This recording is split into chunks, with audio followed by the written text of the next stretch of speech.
சென்னை கொடுங்கையூரில் கழிவுநீர் சுத்திகரிப்பு நிலையத்தில் உருவாக்கப்பட்ட தண்ணீரை தமிழக உள்ளாட்சித்துறை அமைச்சர் SP வேலுமணி குடித்து மக்களுக்கு விழிப்புணர்வை ஏற்படுத்தினார்.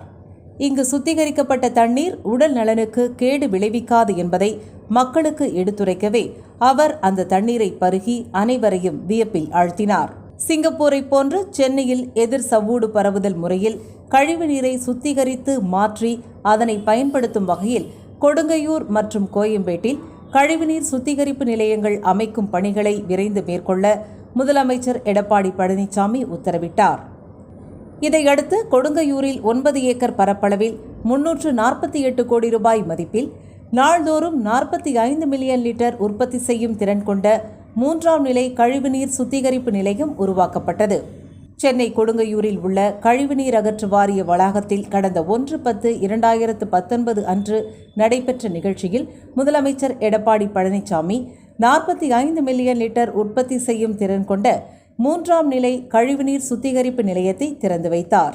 கொடுங்கையூரில் சுத்திகரிக்கப்பட்ட தண்ணீர் முதற்கட்டமாக தொழிற்சாலைகளுக்கு வழங்கப்பட உள்ளது என்று தெரிவிக்கப்பட்டது. இதைத் தொடர்ந்து முதலமைச்சர் எடப்பாடி பழனிசாமி, துணை முதலமைச்சர் O. பன்னீர்செல்வம், உள்ளாட்சித்துறை அமைச்சர் SP வேலுமணி மற்றும் அமைச்சர்கள் கழிவுநீர் சுத்திகரிப்பு நிலையத்தை பார்வையிட்டனர்.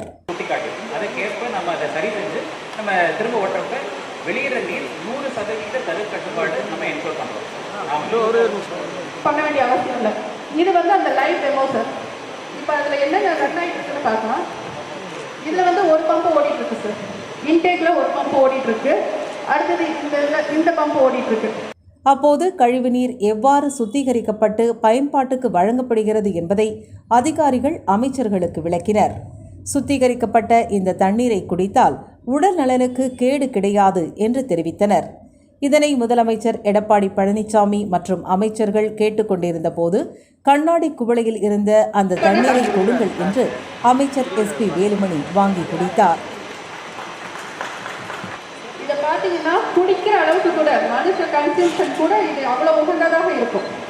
இதனை கண்ட முதலமைச்சர் எடப்பாடி பழனிசாமி, துணை முதலமைச்சர் O. பன்னீர்செல்வம் மற்றும் அமைச்சர்கள் வியந்து பாராட்டினர். நீர் மேலாண்மை வலியுறுத்தப்படும் இக்காலகட்டத்தில் நவீன தொழில்நுட்பத்தின் மூலம் கழிவுநீர் சுத்திகரிப்பு நிலையத்தில் உருவாக்கப்பட்ட தண்ணீர் மனித குலத்திற்கு அவசியமாக இருக்கும் என்று கருதப்படுகிறது. இதுபோன்ற சூழலில் நாட்டிலேயே முதன்முறையாக கழிவுநீர் சுத்திகரிப்பு நிலையத்தில் உருவாக்கப்பட்ட தண்ணீரை குடித்து மக்களுக்கு விழிப்புணர்வை ஏற்படுத்திய ஒரே அமைச்சர் SP வேலுமணிதான் என்று சமூக ஊடகங்கள் பாராட்டி வருகின்றன.